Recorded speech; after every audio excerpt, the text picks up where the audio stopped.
ام القرا بھی کہا گیا ہے، تو جس کی رہائش ام القرا میں ہو، جس کی ولادت باسعادت ام القرا میں ہوئی ہو، اس لحاظ سے نبی کریم صلی اللہ علیہ وسلم کو امی کہا گیا ہے۔ امی کا دوسرا معنی ہے جس نے کسی انسان سے نہ پڑھا، اس کا استاد ہو تو صرف اللہ ہو۔ اس لحاظ سے بھی ہمارے نبی کریم صلی اللہ علیہ وسلم الامی ہے۔ اچھا،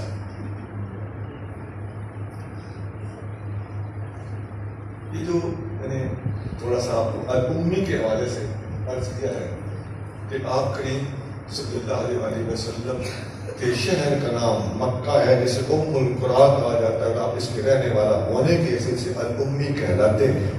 اس کی کافی ساری تفسیر بھی ہے۔ گرامی، مکہ کو مکہ بھی اسی لیے کہتے ہیں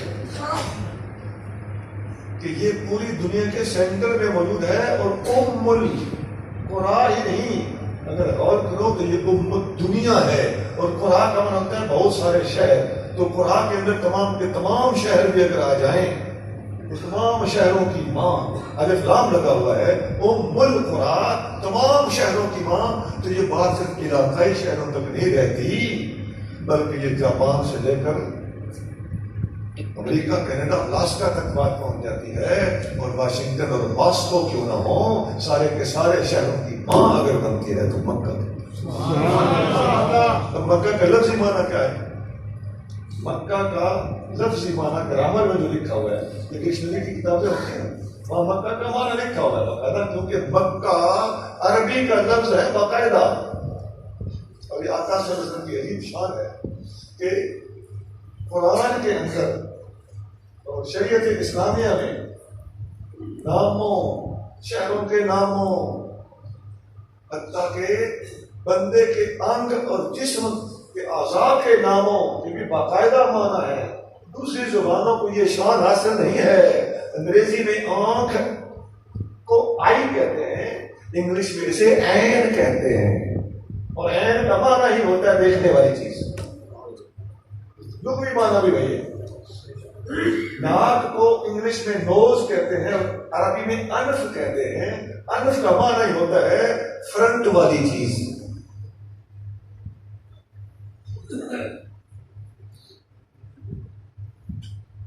عربی میں، انگلش میں جگر کو لیور کہتے ہیں، عربی میں قبض کہتے ہیں۔ سبحان اللہ، سبحان اللہ، قبض زبردست لفظ ہے۔ اور اقبالنا مجروحۃ من سیف حجر المصطفیٰ، سے امام زین العابدین رضی اللہ عنہ کے اشعار۔ تو قبض اس کا معنی جگر ہے، لیکن قبض اپنے معنی اور گرامیٹیکل میننگ کے لحاظ سے جو گہرائی رکھتا ہے، یہ کسی حکیم سے پوچھیں۔ میں نے حکمت پر کتاب لکھی ہے، اس میں میں نے قبض کی تفسیر بیان کی۔ یہ قبض کا معنی کیا؟ خیر یہ بات میں صرف ٹچ دینا چاہتا ہوں، بات اس پہ لانا چاہتا ہوں وہ یہ کہ مکہ کا باقاعدہ معنی ہے، کتابوں میں لکھا ہوا ہے، سمیت لذالک لانہا فی وسط ارض۔ مکہ کا معنی ہوتا ہے سینٹر والی چیز، ہڈی کا گدا اور مٹ، اور مکہ کو مکہ اس لیے کہا گیا کہ یہ دنیا کے سینٹر میں موجود ہے۔ آقا اس لحاظ سے امی، اس کی تفصیل ہونے لیکن میں نے تھوڑا سا ٹچ کیا جا۔ اچھا، اب اس کے اگلے الفاظ ہیں الذی یجدونہ مکتوبا عندہم فی التوراۃ والانجیل، جسے یہ لوگ لکھا ہوا دیکھتے ہیں اپنے پاس تورات میں بھی اور انجیل میں بھی۔ سبحان اللہ۔ ہمارے اور آپ کے نبی کریم صلی اللہ علیہ وسلم کے جذبے تورات میں کیسے اور انجیل میں کیسے، میں ایک ایک دو مثالیں دینے لگا۔ ماشاء اللہ۔ تورات کے اندر ایک سورت ہے، تورات آسمانی کتاب ہے، قرآن کے اندر بھی صورتیں، اس کے اندر بھی صورتیں، یہ صورتوں کو کتاب کہتے ہیں، چیپٹر کہتے ہیں۔ اس کا نام ہے الاستثناء، ڈیوٹرونومی۔ اس کے اندر ایک آیت موجود ہے، خداوند سینا میں آیا، سعیر سے ظاہر ہوا اور فاران سے جلوہ گر ہوا۔ اب خداوند سینا سے آیا، یہ خداوند کا آنا کیا ہے؟ اللہ تعالیٰ خود بولی آیا، یہ ان کا ترجمہ کرنے والوں کا اپنا فن ہے یا غلط فہمی ہے یا ٹرانسلیٹ صحیح طریقے سے کر نہیں سکے. خدا بند سینہ سے آیا کا مطلب ہے اللہ تعالیٰ کا پیغام کو ہے پورے سینہ پر اترا.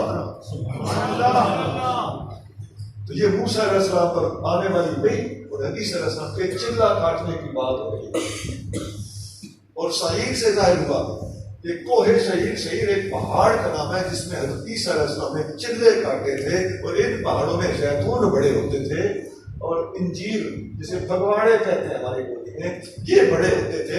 ان پہاڑوں میں حدیث علیہ السلام نے چلے کاٹے تو تورات کہتی ہے اور شہیر سے ظاہر ہوا اور فاران سے جلوہ گر ہوا. کہ آج بھی لکھا ہوا ملتا ہے، اردو والی بائبل ہر بندہ پڑھ سکتا ہے. فاران سے جلوہ گر ہونا کیسے ہے؟ فاران کیا ہے؟ فاران اس وادی کا نام ہے جس کے اندر مکہ شریف موجود ہے اور اسی وادی کے اندر، انہی وادی کے پہاڑوں کے اندر نبی کریم صلی اللہ علیہ وسلم کی غار حرا موجود ہے. اس غار حرا کی بات ہو رہی ہے، مکہ شہر کی بات ہو رہی ہے، مکہ کے گرد و نواح اور فاران کی وادی کی بات ہو رہی ہے. تو تینوں نبی جو اولو العزم انبیاء میں شمار ہوتے ہیں، ان کا تذکرہ کسی ایک مقام پر تورات کے اندر استثناء کی کتاب اور سورت کے اندر ڈیوٹرونومی جس کو انگلش میں کہتے ہیں اس کے اندر یہ موجود ہے. اور عزیزان گرامی ایک عظیم بات یہ ہے کہ قرآن کہتا ہے مصدقا لما معکم، قرآن وہ کتاب ہے جو اے یہودیوں اور عیسائیوں تمہارے پاس جو اللہ کا پیغام ہے قرآن اس کی تصدیق کرتا ہے. اب اس آیت کی تصدیق قرآن کیسے کرتا ہے؟ قرآن کہتا ہے والتین والزیتون وطور سینین وہذا البلد الامین. قسم ہے انجیر اور زیتون کی، قسم ہے پھگواڑوں کی اور زیتون کی. یہ عیسیٰ علیہ السلام کی چلہ کا ہے. بطور سینینا یہ ہے خدا بند سینہ میں آیا. وہذا البلد الامین، اور قسم ہے اس امانت والے شہر کی، یہ ہے فاران سے جلوہ گر ہوا. تو گویا تورات میں جو کچھ لکھا ہے آج بھی لکھا ہے اس کی تصدیق قرآن کے اندر موجود ہے. اب یہ لوگ مان لیں کہ آخری نبی کا نام محمد کریم ہے اور جس کی پیشین گوئی تورات کے اندر موجود ہے، قرآن اس کی تصدیق و تائید کرتا ہے. اب دل نبی مانے تو کم از کم ضمیر کو بنانے پر مجبور ہو جائیے. اللہ